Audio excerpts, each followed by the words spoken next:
క్రీస్తు యేసునందు ఉన్నవారు. చెప్పండి 2 కొరింథీ 5:17.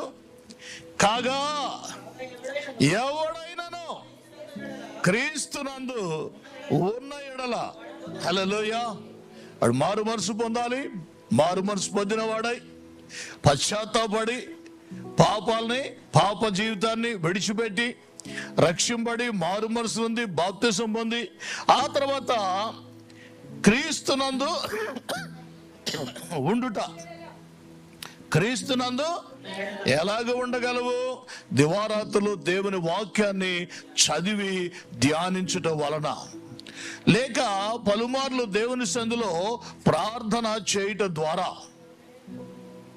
ఆత్మతో సత్యముతో దేవుణ్ణి ఆరాధించడం ద్వారా, నీవు నిత్యము దేవుణ్ణి స్తుతించే వ్యక్తిగా ఉండుట ద్వారా, హల్లెలూయా, నువ్వు క్రీస్తునందు నివాసము చేయగలవు.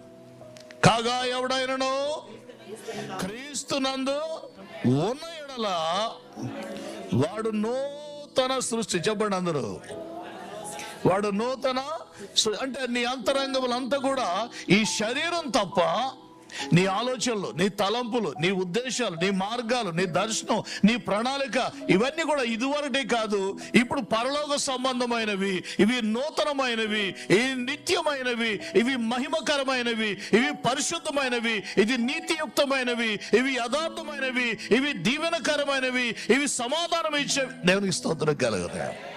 అతిగనగా నూతన సృష్టి అంటే శరీరం తప్ప నీ లోపలంతా నూతన పరచబడ్డాయి.